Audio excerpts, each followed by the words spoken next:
Hi friends, வணக்கம் and welcome back to success mean Tamil. இன்றைக்கி நம்ம வீடியோவில் பார்க்க போகிற விஷயம் என்ன அப்படின்னா, இன்றைக்கி நம்ம எல்லா வீடுகள்லையும் ஃப்ரிட்ஜ் அப்படிங்கிறது ஒரு முக்கியமான தேவையான ஒரு சாதனமாக இருக்குது. அந்த ஃப்ரிட்ஜை முறையாக எப்படி கையாளுறது, சரியான முறையில் எப்படி பராமரிக்கிறது அப்படிங்கிறத பற்றி தான் சில டிப்ஸ் நம்ம பார்க்க போகிறோம். ரெஃப்ரிஜரேஷன் பிளேஸ்மெண்ட், அதாவது நம்ம ஃப்ரிட்ஜ் வைக்கக்கூடிய அந்த இடம் பார்த்தீங்கன்னா, நம்ம சமையல் அறையில் வந்து ஓரளவுக்காவது காற்றோட்டமான இடத்துல வந்து நம்ம அந்த ஃப்ரிட்ஜை வந்து வைக்கணும். ரொம்ப இடைஞ்சலான இடத்துல வைக்கக்கூடாது. அதே நேரத்தில் வெப்பங்களை உருவாக்கக்கூடிய இடத்துல நம்ம அதை வைக்கக்கூடாது. இது இப்படி வச்சோம் அப்படின்னா அந்த ஃப்ரிட்ஜினுடைய பெர்ஃபார்மன்ஸ் வந்து நமக்கு குறைய ஆரம்பிக்கும். க்ளீன் த காயில்ஸ், அதாவது கண்டென்சருடைய காயிலை வந்து சுத்தம் பண்ணணுங்க. கண்டென்சருடைய காயிலில் வந்து தூசு குப்பை இதெல்லாம் வந்து படிஞ்சது அப்படின்னா அந்த கண்டென்சேஷன் அப்படிங்கிற அந்த செயல் வந்து முழுமையாக நடைபெறாது. அதனால் ஒரு குறிப்பிட்ட இடைவெளியில் வந்து அந்த காயிலை வந்து நம்ம க்ளீன் பண்ணணும். மெயின்டைன் த டெம்பரேச்சர், வெப்பநிலையை பராமரிக்கணும். ரெஃப்ரிஜரேஷனுடைய டெம்பரேச்சர் மற்றும் அதனுடைய உள்ளே இருக்கக்கூடிய அந்த ஃப்ரீசருடைய டெம்பரேச்சர் இதை வந்து அவ்வப்போது நம்ம வந்து செக் பண்ணிக்கணும். ஏன் அப்படின்னா ரெஃப்ரிஜரேட்டர் கம்பார்ட்மெண்ட்டில் வந்து பொதுவாக வந்து 35 டிகிரி ஃபாரன்ஹீட்டில் இருந்து 45 டிகிரி ஃபாரன்ஹீட் வரையிலும் தான் அந்த வெப்பநிலையை வந்து நம்ம பராமரிக்கணும். ஃப்ரீசரில் வந்து பார்த்தோம் அப்படின்னா 0 டிகிரி ஃபாரன்ஹீட்லையும் அந்த வெப்பநிலையை வந்து பராமரிக்கணும். அப்போ தான் வந்து அந்த ஃப்ரிட்ஜ் ஆனது நல்ல பெர்ஃபார்மன்ஸ் நமக்கு கிடைக்கும். க்ளோஸ் த டோர் ப்ராப்பர்லி, அதாவது கதவை வந்து சரியான முறையில் மூடிடணும். இப்போ ஃப்ரிட்ஜினுடைய டோரை வந்து நீங்கள் திறக்கிறீங்க அப்படின்னா அதை உடனே மூடணும். அப்படி இல்லைன்னா என்ன ஆகும் அப்படின்னா டெம்பரேச்சர் வந்து சரியாக வந்து மெயின்டைன் ஆகாது. இதனாலையும் நமக்கு அந்த ஃப்ரிட்ஜினுடைய எனர்ஜி வந்து அதிகமாக செலவாகும், பெர்ஃபார்மன்ஸ் வந்து குறையும்.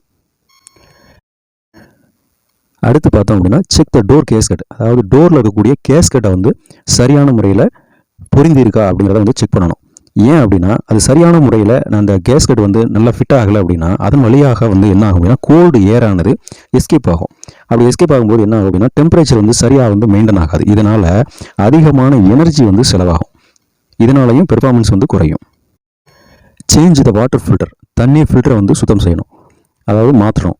சரியான கால இடைவெளியில் வந்து வாட்டர் ஃபில்டரை வந்து நம்ம மாற்றிடணும். இல்லைன்னா அது என்ன ஆகும் அப்படின்னா அழுக்கு படிஞ்சு துர்நாற்றம் வீச ஆரம்பிச்சிடும். அதனால் சரியான இடைவெளியில் கண்டிப்பாக அந்த வாட்டர் ஃபில்டர் வந்து நம்ம சேஞ்ச் பண்ணி ஆகணும்.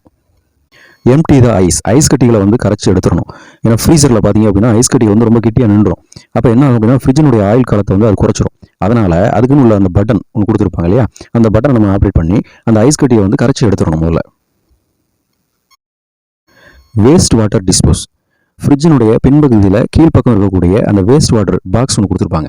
அந்த பாக்ஸில் வந்து அந்த வேஸ்ட் வாட்டர் எல்லாமே தங்கியிருக்கும் இல்லையா, அதை வந்து நம்ம முறையாக வந்து என்ன செய்யணும் அப்படின்னா அவ்வப்போது வந்து அதை அகற்றிட்டு அந்த பாக்ஸை வந்து சுத்தம் பண்ணி, அதாவது ஒரு சோப் ஆயில் போட்டோ அந்த மாதிரி வந்து என்ன பண்ணணும்னா சுத்தம் பண்ணி அதை வந்து ஃபிட் பண்ணிக்கணும். ஏன் அப்படின்னா இதனால் என்ன நமக்கு ஒரு பெனிஃபிட் அப்படின்னா அதன் மூலமாக உருவாகக்கூடிய அந்த கிருமிகள் பாக்டீரியாக்கள் இதெல்லாம் வந்து அவாய்ட் பண்ணுது.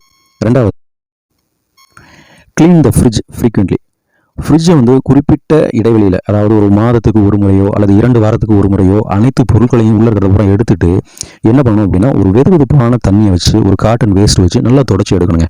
இப்படி தொடச்சி எடுத்தீங்க அப்படின்னா உங்களுடைய ஃப்ரிட்ஜினுடைய ஆயுட்காலம் வந்து அதிகரிக்கும். ஸ்டோர் த ஃபுட் ப்ராப்பர்லி, அதாவது ஃப்ரிட்ஜுக்குள்ளே வைக்கக்கூடிய அந்த பொருட்கள், அந்த உணவுப் பொருட்கள் இது எல்லாமே என்ன செய்யணும் அப்படின்னா வெறுமனே அதை வைக்காமல் அதை ஒரு பாக்ஸ்லையோ இல்லை ஒரு பாலித்தீன் கவர்ஸ்லையோ அந்த மாதிரி நம்ம உள்ளே அடைச்சி காற்று புகாத அளவுக்கு உள்ளே அடைச்சி அதை அப்படி வந்து ஃப்ரிட்ஜுக்குள்ளே வந்து நம்ம அதை வைக்கணும். இப்படி வைக்கிறதுனால நம்ம மாய்ஸ்சர்ஸ் வந்து குறைக்கப்படும். ஃபுல்ஃபில் த ஐட்டம்ஸ், அதாவது ஃப்ரிட்ஜில் வந்து அதிகமான பொருட்களை வந்து வைக்கணும் இடைவெளி இல்லாமல். அதாவது வெறும் ஃப்ரிட்ஜாக வச்சு ஓட்டுவாங்க சில பேர் பார்த்தீங்கன்னா, சும்மா ஒரு 4-5 பொருட்கள் மட்டுமே உள்ளே வச்சுருப்பாங்க. அது மாதிரி வைக்கிறதுனால எந்த ஒரு பிரயோஜனமும் கிடையாதுங்க. அது வேஸ்ட், கரண்ட்டும் உங்களுக்கு மின்சார செலவு வந்து வேஸ்ட் ஆகும். கம்ப்ரஸர் வந்து அதிக நேரமாக இயங்கக்கூடிய அந்த சூழ்நிலை வரும். அதனால் கம்ப்ரஸர் சீக்கிரமே ஃபால்ட் ஆயிரும். ஸோ வைக்கிறீங்க எப்பவுமே வந்து ஃபுல்லாக வந்து ஃப்ரிட்ஜில் வந்து ஃபுல்லாக வந்து ஐட்டங்களை வந்து நிரப்பி வைங்க. ஏன்னா அப்போ தான் வந்து சரியான ஒரு பெர்ஃபார்மன்ஸ் வந்து உங்களுக்கு கிடைக்கும். அவாய்ட் த ஹாட் திங்ஸ், அதாவது சூடான பொருட்களை வந்து ஃப்ரிட்ஜில் வைக்காதீங்க. ஃப்ரிட்ஜில் வைக்கும்போது மினிமம் எந்த அளவுக்கு வெப்பநிலை குறைந்து வைக்க முடியுமோ அந்த அளவுக்கு வைங்க. இல்லைன்னா என்ன ஆகும் அப்படின்னா அந்த சூடான பொருட்கள் போய் உள்ளே போகும்போது அந்த ஃப்ரிட்ஜுக்குள்ளே இருக்கக்கூடிய அந்த இடைவெளியை வந்து அந்த சூடானதை ஆக்கிரமிப்பு பண்ணிடும். இதனால் அந்த சூடையும் வெளியேற்றக்கூடிய அளவுக்கு அந்த கம்ப்ரஸர் வந்து அதிக நேரமாக இயங்கக்கூடிய ஒரு சூழ்நிலை உருவாகிடும். அப்போ கம்ப்ரஸருடைய லைஃப் வந்து குறைய ஆரம்பிச்சிடும்.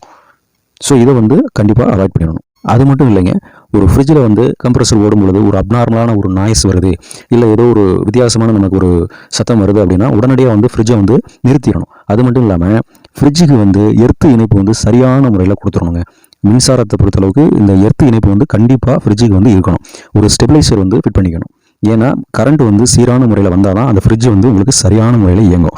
ஸோ இந்த வழிமுறைகள்லாம் நம்ம கரெக்டாக ஃபாலோ பண்ணணும் அப்படின்னா நம்ம வீட்டில் இருக்கக்கூடிய அந்த ஃப்ரிட்ஜை வந்து அதனுடைய ஆயுட்காலம் வந்து நீண்ட ஆயுட்காலமாக நமக்கு இருக்கும். நீண்ட நாள் அந்த ஃப்ரிட்ஜை நமக்கு இந்த வீடியோ உங்களுக்கு பிடிச்சிருந்துச்சுன்னா லைக் பண்ணுங்கள், கமெண்ட் பண்ணுங்கள், ஷேர் பண்ணுங்கள். மறக்காமல் நம்ம சேனலை சப்ஸ்கிரைப் பண்ணுங்கள். கூடவே பக்கத்தில் இருக்க பெல் ஐக்கானையும் கிளிக் பண்ணுங்கள். மீண்டும் இதுபோல் நல்ல ஒரு பதிவோட நம்ம சந்திப்போம். தேங்க்ஸ் ஃபார் வாட்சிங்.